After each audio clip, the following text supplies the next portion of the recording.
Okay. So our first reader tonight is Mo Schönfeld.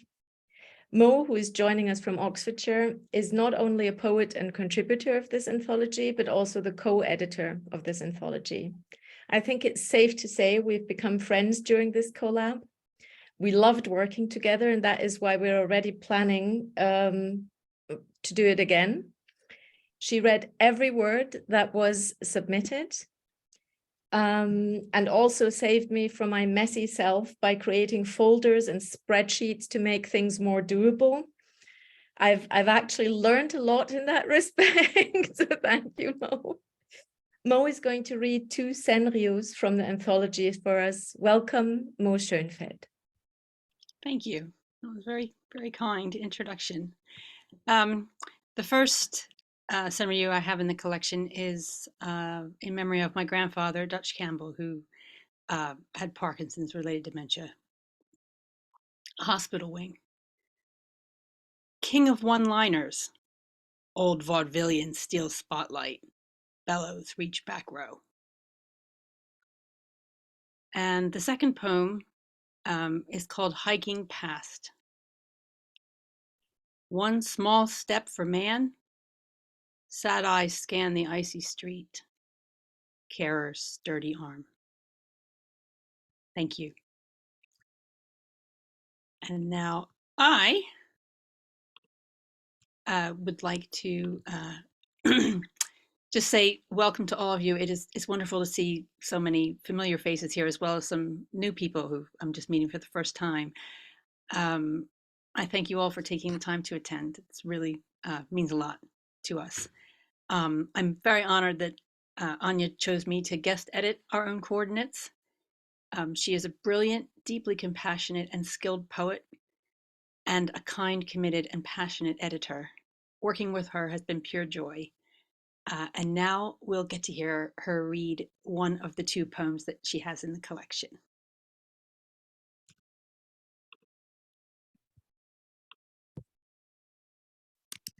I'm reading Notes on Aphasia. I used to climb hills with my husband, freckled and strong, binoculars at the ready. Look, I'd say, Mauerläufer, Schneefink, Tannenheer. I used to take boats to small islands, my weary heart skipping a beat when seals swam beside us, cliffs came alive under my watchful eye. Look, I'd say to my daughter, I'll give you names to describe the world. Use them wisely, protect what you name. Puffin, Chiff-chaff, Stone-chat. I used to walk through woods, always a rucksack, a bar of chocolate, an apple to clean my teeth. Look, I'd say to my friends, rouge-gorge, mésange bleu, pinsons des arbres. There are pathways in my brain where I hear these birds.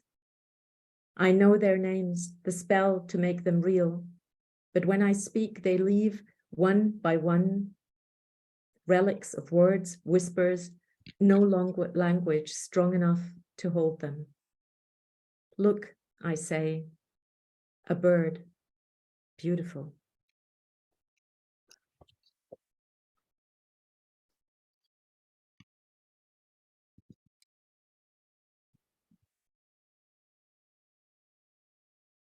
So our next reader is Sarah Connor.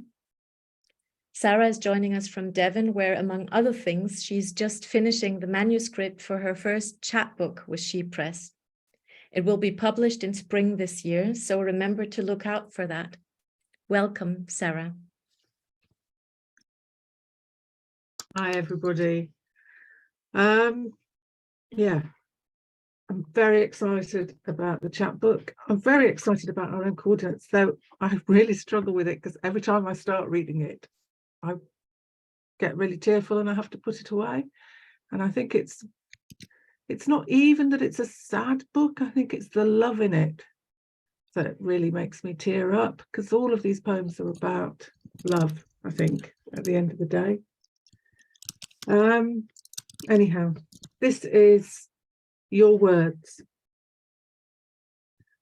Silver as fish, glinting and dancing, darting, shimmering, weaving, poured out so generously, spilling from your hands like flames, like birds, like leaves. That's how your words are. Swift as fish, slipping just out of reach, your fingers closing on the last of them, the smallest, slowest, or on something strange, a coin, a stone. That's how they are. Like fish, too fast, your hand too slow. That's how they are. Those things, they are.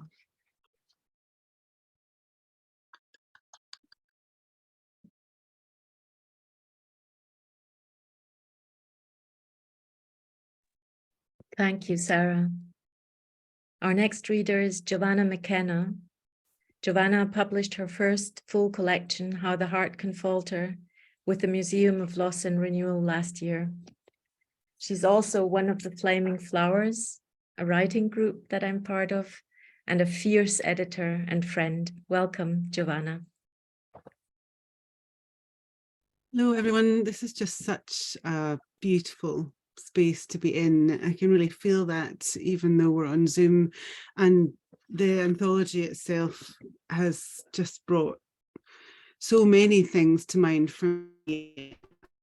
I don't have a family member with dementia, but as we all have, I've been touched by it in different ways. And this poem is really built from a small collection of women I've known over the years. So it's called Alice.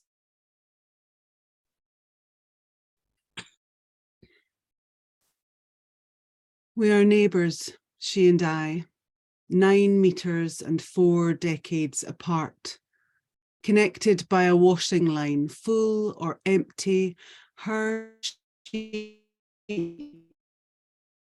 weighing are signs of a dry day ahead. We talk on doorsteps, shout through slatted fences, pin our wet clothes high together. These brief chats stretch beyond our mismatched generations, gather tales of family, history, the commonality of care.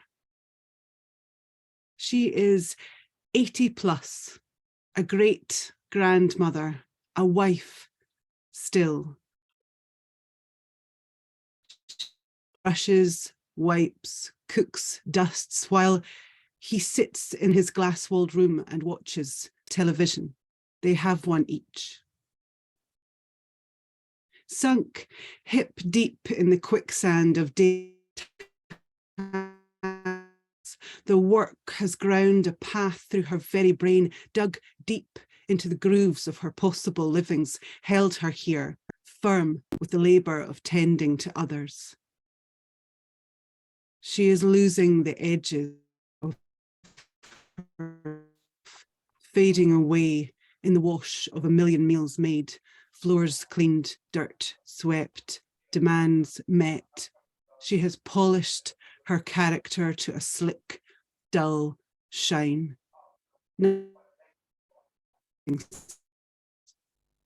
He retired at 60. For her, there is no date to mark the day when she can start receiving. Her load as daughter, woman, mother, wife is her whole existence.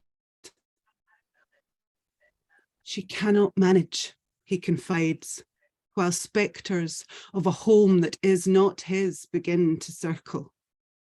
He is unfussed. The change will not be much, but she will miss her little freedoms, even if she cannot name them. No more escapes to butcher shops and bakeries and coffees with a friend or two around familiar tables. In truth, those stopped some time ago when she began to wander undirected, her quick feet blind in streets she used to dance on. My doorstep, now an unfamiliar place. On rare days, I see her washing flying under a thunder grey sky. I watch it billow and flex beneath the line's constraint, unsure if it's a signal of surrender or duress.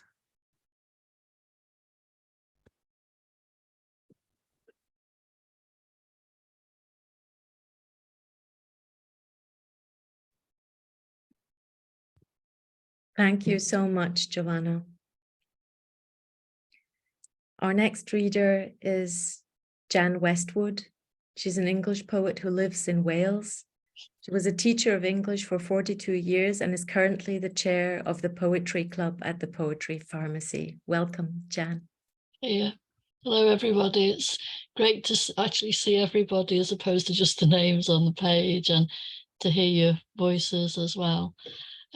This poem is about and for my mum, who has had dementia for quite a while. But despite being very confused, her personality still often sort of shines through. And it's called The Blanket. The Blanket. And sometimes now you disappear behind the shredded fragments of the past, your eyes slitted with the effort of remembering what no longer matters. The days of appointments, meetings, arrangements are over. So too, the hush and dim of the Saturday cinema, the lovely lights coming up on the stage, the arc of the ballerina's arms, one of us girls rushing in home to you, frantic to find something lost, and you telling where it is from your chair as you sit knitting for a neighbour's new baby. All gone. Now memory is melting snow. There is no road back and no path ahead. There is only now, this moment, the squares you are knitting for the carer's blanket in case his knees get cold in the night. The knowing movement of your fingers, the neat notes of the needles, steady and strong, and intertwining the colours and patches of all that has not been lost. Kindness.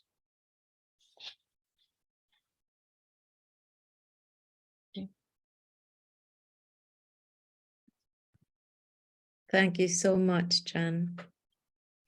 Giovanna, I think, actually used this poem in one of her workshops today. So Thank you. That is brilliant. Thank you, Jan. Our next reader is Alan Kirby. He's a British artist who is now based in Portugal.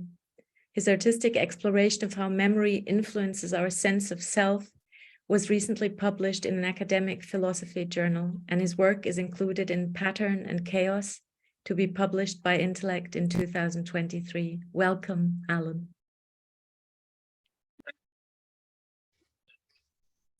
I work with a group in York, a dementia support group called Minds and Voices, for the last 5 years.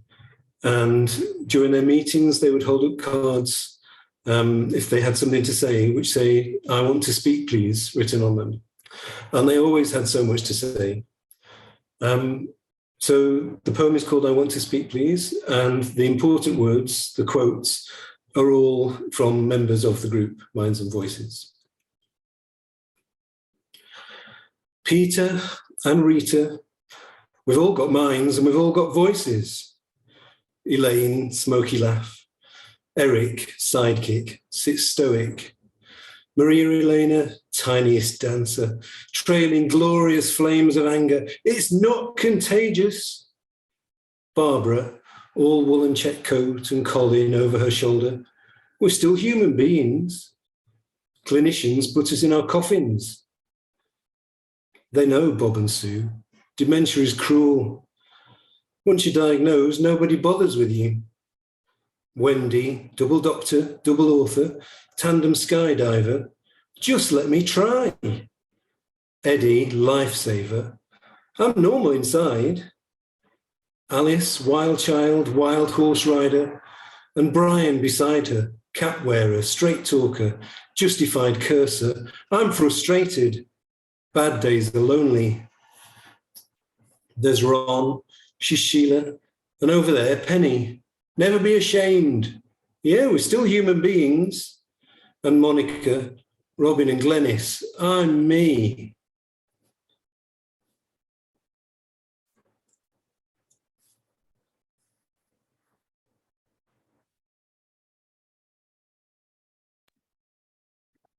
Thank you so much, Alan. We loved that when we first saw it, and we loved all the quotes, and I thought of that Tiny Dancer song the first time that I read it. It's wonderful to hear you read it out loud. And through Alan, we got the contact. We got in contact with Bob, who's got the last poem in the book. And Bob can't join us today, but he has sent us a wonderful video. So we will watch that near the end. The next reader tonight is Kerry Derbyshire. She lives in Cumbria, has several pamphlets published, and her book Jardinière was published with Hedgehog Press last year. Welcome, Kerry. Thanks so much, Anya. And I just want to say thank you for this incredibly meaningful pamphlet where we're all sharing our experiences. So I won't speak anymore because I will get emotional. So my poem, Recall. I show her photographs, but rivers rise to flood me out, burst the banks of her bedroom walls. My mother's pale hands at the helm of Debussy, keys white as teeth sweep her away. Notes rush like lost days from her upright piano into the dark night. Spring, summer, autumn spills across the wood-stained floor, the sound of rain drowning out the rise and fall of recall. Thank you. Thank you so much, Kerry. Our next reader is Alison Locke.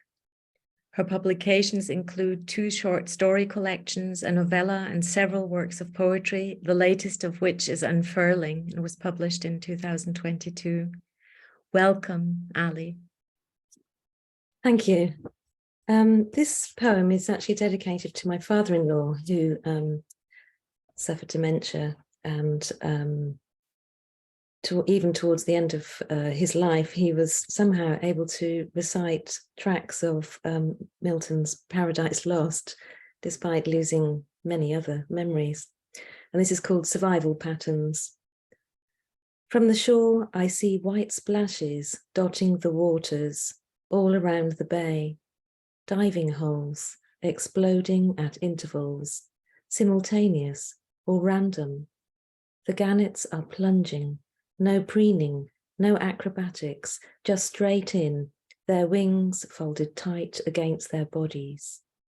They are the hunters, sleek missiles zoned into their prey. Below the surface, the pilchards scatter. I cannot see the intricate patterns they weave, or the kaleidoscopes they forge in their fear.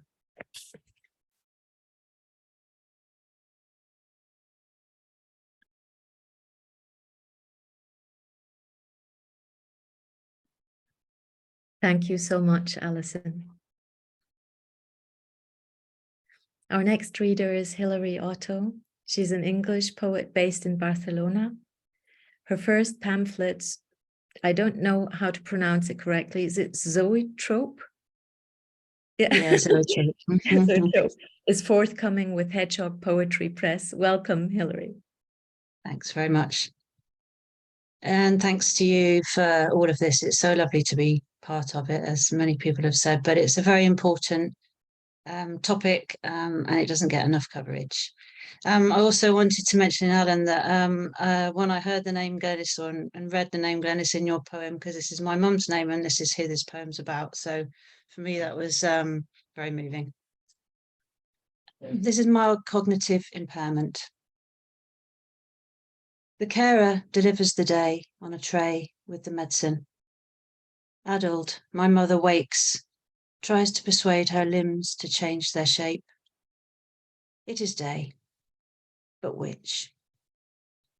A wash, a change. From now on, each morning, the same effort to stay the same person until tea. Il y a du sucre. Oui, maman, j'arrive. The old skills, the freshest. You don't read now, you rest. Until the carers usher in the night at 8:30. It is, you comment, already late. Mist blurs the stars tonight, and so we wait.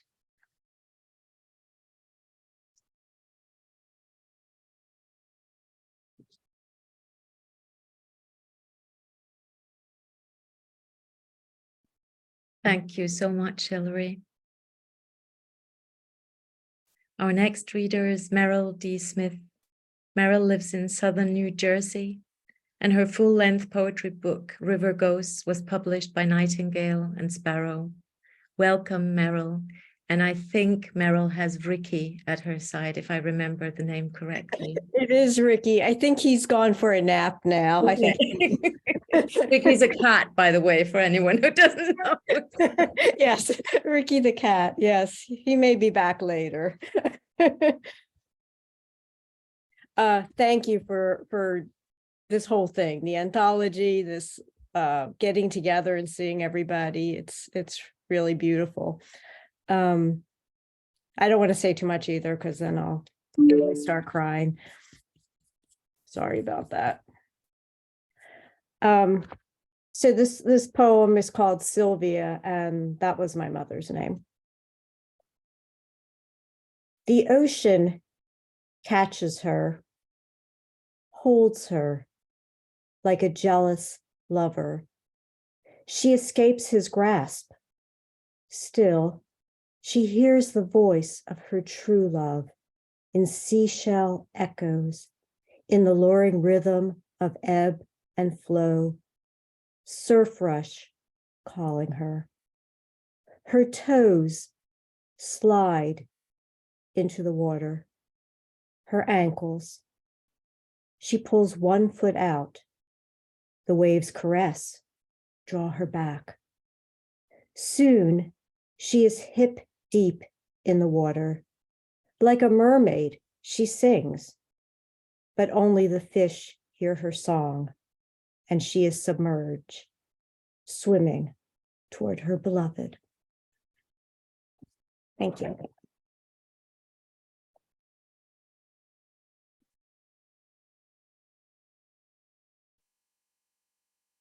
Thank you so much, Merrill. Going to give Anna a minute. So Anna Orridge is the next reader. She's an English poet and short story writer, and she's the winner of the hashtag Micropoem21 and Hot Poets competitions. Welcome, Anna. Hi, thank you so much to Annika May. I'm already kind of halfway through to tears at this stage, and we're only about a third of the way through. So yeah, mostly I'm a prose writer, to be honest, but I do like to play around on Twitter and do some poetry, and I particularly like the tanka, which is a sort of Japanese inspired form, and this is what this is. It's an untitled tanka. So her fingertips still brush against that framed photo of them in Greece, his hand on her back, memory of light and lightness of touch. Thank you.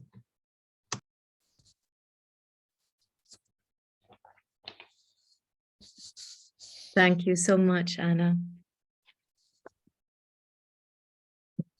Our next guest is Roger Hare. Roger lives in Herefordshire. Is it Herefordshire? Some names I'm not sure about. So in England, he has worked in several online and print journals and anthologies, and has been Pushcart and Best of the Net nominated. Thank you so much for being here. Welcome, Roger. Thank you. And like with everybody else, it's such a privilege to be included in this anthology. Thank you. My own experience of dementia really goes down to 15 years spent with a charity in England, caring for families where somebody had a long-term dementia circumstance. And I'm very grateful, actually, for those families that really let me into their own experience. And I wrote this poem from what I learned from them. It's called The Bookcase in My Head. The bookcase in my head is listing to port, or is it starboard or sideboard, or am I boring you? What's important to know is that my books are slipping off the shelves, falling, not onto the floor, just falling. All the new purchases are going first, with hardly a chance to have read them. Their gaudy covers mock my inability to speak their names. I can feel the middle shelves beginning to unsettle their load. All those busy times we had as a family. The weightier tomes on the lower shelves are still there for my reference. The time I broke mother's treasured china, our first dog, the neighbor with outrageous hair, the sneaky look at one of my brother's dirty magazines. Thank you.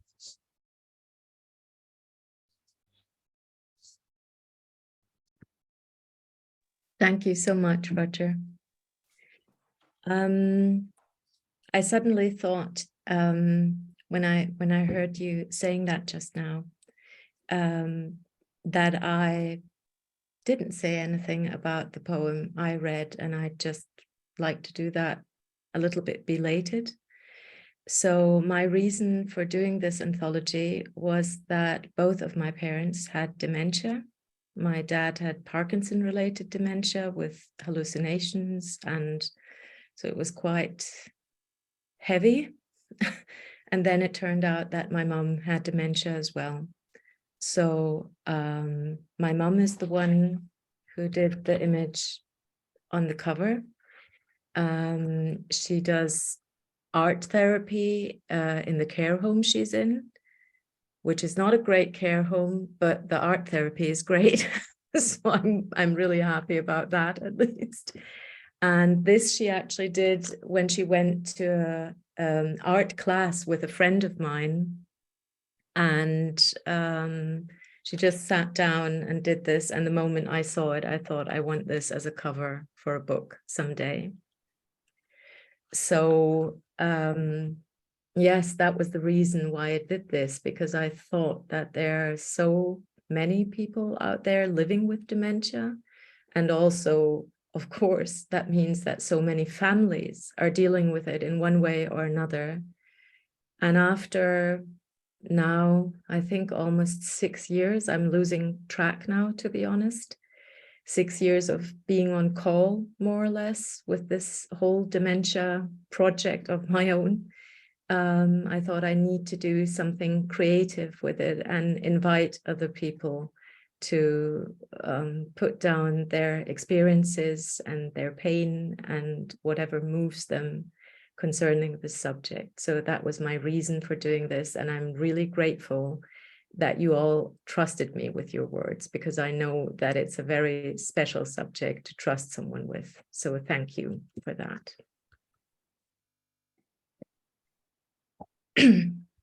Our next reader is Zoe Green. Originally from Montrose, Zoe Green lives and works in Vienna and Berlin. She has work in Interpreter's House, One Hand Clapping, Ink, Sweat and Tears, and Atrium. Welcome, Zoe. Hi, everyone. It's lovely to be here. And thank you, Anik and Mo, for everything that you've done. It's been wonderful to hear all the readings so far as well. This is a poem called The Visit. In her house in the village where nobody locks, she hides her handbag under jumpers in case somebody steals it, despite it containing none of the local currency she forgot to buy. In a gallery, we admire a rock wrapped up in a rope by this artist, Sue made say. It reminds me of her, this rock for caving in skulls. Sorry, but this new silence of hers is black, fatal as a meteorite. Remember how she used to demonstrate controlled use of ferric acid to dissolve fields of copper plate, a technique rarely used in self-portraiture. Well now, Mum, you've gone too far. When, waving from the window of the train back north, she trips and smiles a smile like a wisp of smoke. It's the first time and the last. Snow slutters from the tracks. She's 100 meters off, then 1,000 miles. She said, quite calm before she left, she never would come back. This said to be cruel. So tell me, where is it you've gone to instead? She leaves her face cloth curled around the dripping tap, blue and stiff and dead.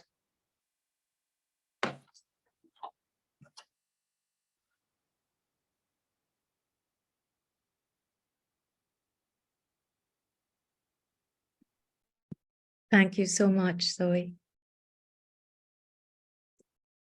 Our next reader is Math Jones. Math has a poetry collection, Sabrina Bridge, a poetry novel, The Knotsman, and an album of heathen verse called Eagle Spit. I really loved that title, Math. And he's also done a beautiful reading of his poem that you can find on YouTube. So please check that out as well. Welcome, Math. Thank you, Anik. It's really wonderful to be here. And thank you, Mo, both for putting this together. When I began to write this, Greek myth was quite far away from my thought, but midway through it burst through like some vivid memory of lucid thought, with all the confusion of it. And the title is As If He Were Daedalus. Just 2 scoops of breath till the ailing father dribble up the weight from his chin. Eyes keep his head from lifting too high. Ease them now to gather up the wealth of weariness kept within. Best to let him turn himself on the tide. Let the jawline drop as far as it can. Come together, will to rise and impetus of moon, thrown to his feet and balanced on his bones, takes a frail step. Sun is coming home. Sun needs an horizon. All the pain bundled in his head as horns crunches through. And now he can see the boy coming into land. Wings of feathers and wax, beating heart, and sun on their backs. Thank you.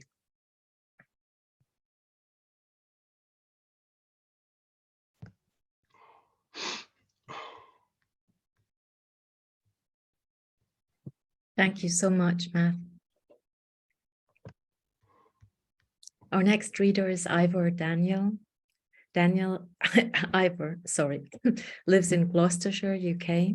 His poems have appeared in I Am, Fevers of the Mind, Rafagnon, Ice Flow Press, and elsewhere. Welcome, Ivor.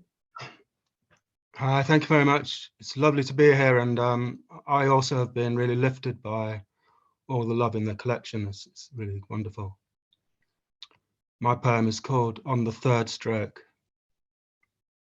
My dad's first stroke, midnight drama sleepwalk. Lady Macbeth not making sense in Scottish, Welsh, or English. You get in the wrong bed. I have never seen you off your head. My older brother builds a bonfire to burn a pile of your stuff from garage, yard, and shed. Indecent haste. Important men have little time to waste. He gives my daughter a match to throw on the petrol pyre. Who am I to judge? He nearly sets her on fire. My dad's second stroke. We call an ambulance. They know what to do. Later on, you say to me, someone said old age isn't so bad when you consider the alternative. but it is now, and I don't want to trouble to anybody. You are not, I say, eyes welling fast enough to fill a bathtub boat. How will I stay afloat? We all care about you very much. In our family, we do not unlearn that it is hard to say I love you until later. My dad's third stroke, Easter, West Wales, rain. You had some faith, and now you have some doubt. You sit there, anew, as you rest, in imperfect peace, somewhere between the cross and the creme. And then you are okay again. I help you up and onto the bed. My younger brother brings clean pajamas. Mum kisses you. We're all getting better at this. Thank you.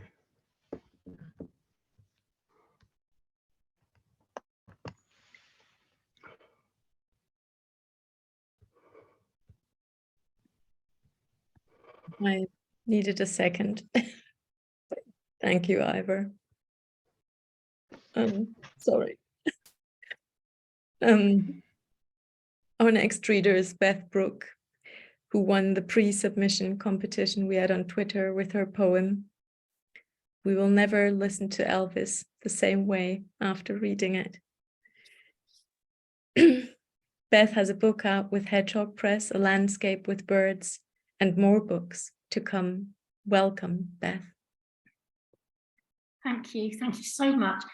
I think this is a really important piece of work, actually, that you've brought into the world. It's amazing. I've written a lot of poems about dementia over the years. My mum died in 2020. She was 98. She'd been in a care home since she was 93, and her dementia we really started to notice when she was about 89 or 90. So there was a lot about it that was very grueling, particularly because I was the one having to make decisions about what was going to be done. So when Anya suggested this book, it was sort of 2 years on from her death, and I wanted to write something that was kind of reflective of the whole experience, really, about Mutti. She was known to us, about my Mutti. So this is the poem. It's called In Summary. Things she lost. Days of the week. The ability to use a telephone. The route home. The fact that her husband had died 30 years ago. What year it was. Her independence. How to cook. Remember to eat. The knowledge that boiling water scalds. Her balance. Things she lost only sometimes. Our names. How old we were and where we were living. Her sense of humour. Earrings. Games of Scrabble. Things she never lost. Love for my children. A sense of glamour. The words to the song, Are You Lonesome Tonight? And how to sing it. The understanding deep inside that we belonged to her.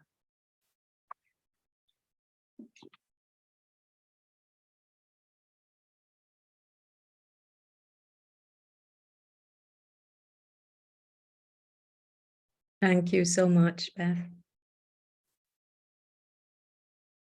Our next reader is actually joining us from Berlin tonight, where we managed to meet just yesterday, and it was like the best blind date I've ever had. JP is an editor with Full House Literary and has 2 solo pamphlets and 2 collaborations published. Welcome, JP Seabright. Thank you, Annick, and indeed it was a joy to meet you in person yesterday. As it is an honour to be here, so I'm just going to echo what everyone else has said, and thank you to you and to Mo for curating this, and I guess having the courage to ask for these poems, knowing that there'll be a lot of painful things in there, but important things as well. I think this sort of shows just how powerful poetry can be to bring people together. So my connection, I guess, with dementia, and I'm sure we all have some connection, is my granddad had Alzheimer's, of which he died far too young. This poem is not actually specifically about him, but I guess my attempt, albeit abstractly, to sort of imagine that process. It's called Disintegration. I am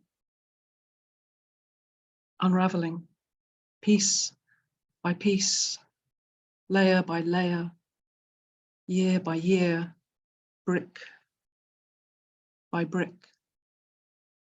I am uncovering. Roof caved in, windows broken, bones exposed, foundation shaken.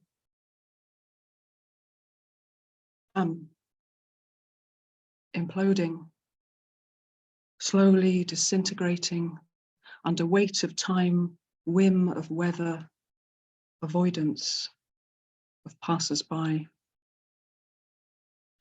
I am collapsing.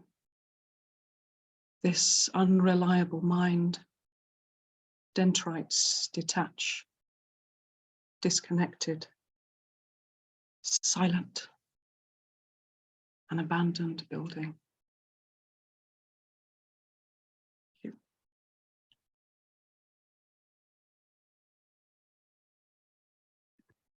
Thank you so much, JP. Our next reader is Mims Sully. She's from Sussex in England. Her publications include Ink, Sweat and Tears and Street Cake, and she's currently working on a pamphlet of poems about dementia inspired by her experience of caring for her mother. Welcome, Mims. Thank you, Anik. Thank you, Mo, for producing this beautiful collection. Such an important subject, and it's just lovingly kind of produced here. I'm going to read the poem Painting My Mum's Nails that I've got in the anthology. And to me, it just shows that even despite how horrific dementia can be, there are still, this person is still there, and you can still experience kind of pockets of joy with them. Painting my mum's nails. I wait until she's asleep and her hands are still, gently curled in her lap, before I turn them over, place them palm down, fingers spread on her knees. Lost to me in dreams, she stirs and sighs as I stroke the brush down each slender ridged nail, from pink crescent moon to flaking white crested tip. When she wakes, she will lift her hands in front of her eyes, let them drift and flit, drowsy as butterflies in a summer breeze. For hours, she'll sit like this, smiling up at her fingers as they dance. Sometimes, on good days, they'll alight on my face.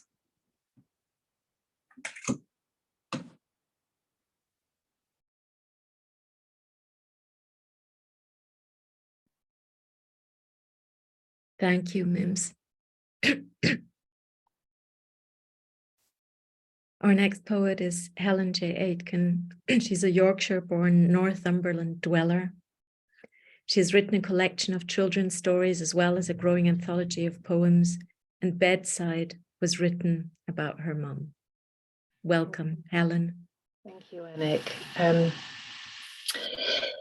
Yes, so I wrote this little haiku about my mum, who is now in a care home, and her whole life has been shrunk down into one room. And so much of it is in the bedside table that it just struck me one day how important that little piece of furniture now was. So yes, it's called Bedside. jumbled like her thoughts, a drawer full of memories. We're in there somewhere.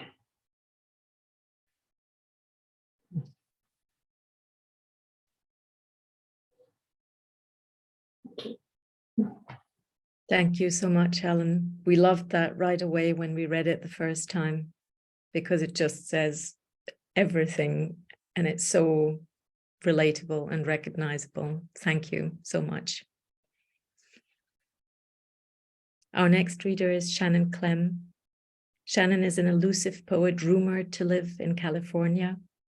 They have work featured or forthcoming in The Hunger, Versification Sign, Warning Lines, and elsewhere. Welcome, Shannon. Thank you.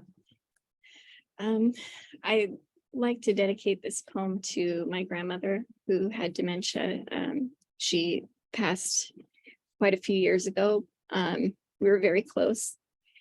And a few years later, I also volunteered at some assisted living facilities, and I helped out working with others who had dementia. And this poem is really a mixture of all of those experiences. And I just want to thank you so much for allowing me to be a part of this. And it still gets me every day I think of her. Visiting hours. Today, I am Christina. And no, I don't remember bouncing on the bed last night, clanging pots and pans like gongs, nor the kitty in the corner reciting the Lord's Prayer, although that's a funny one. I want to tell you talking cats don't exist and how much I've missed your soft, dark curls. They always stuck on my studs when we'd hug, but I've learned not to wear them. Instead, I tell you how lovely you smell after a bath with dry shampoo, feigning modesty for Mrs. Maney in the bed next door. My heart shrinks and swells with each count of the cuckoo. I rejoice and I mourn you until our faces no longer tell time. On my way out through tears, a man grabs me and says someone's stolen his wife. I tell him I am sorry, peel his weathered hands from me, and hold them still in mine a few seconds more. Thank you. Thank you so much, Shannon. Our next reader is Paul Ings. Paul was born in Bournemouth, UK, and now lives in the Czech Republic. He has poetry in The Reader, Magma, The Interpreter's House, and in a variety of anthologies. And his debut pamphlet, which is wonderful, is called 1 Week, One Span of Human Life, and is published by Ailing Buddha Press in 2022. Welcome, Paul. Thank you. Thank you very much, Annick. The book's amazing, and my family all love it in England, which is a good litmus test, I can tell you. They're not big poetry people, and they really love it. So I think that means something. The only thing maybe worth mentioning before I read is that this poem was born out of just a student job when I was working in a kitchen in a nursing home. So just to give it a little perspective. Okay.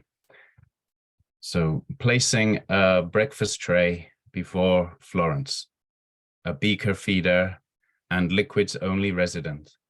So frail, her body is hardly upon its chair, positioned along with the careful arrangement of an array of stone-walled cushions.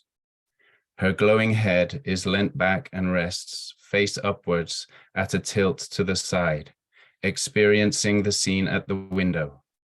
The nurse thought that might be nice. Her expression, of which she has none, suggests she may have torn free and is currently become light. Hungerless is weightless, so in flight, Thank you.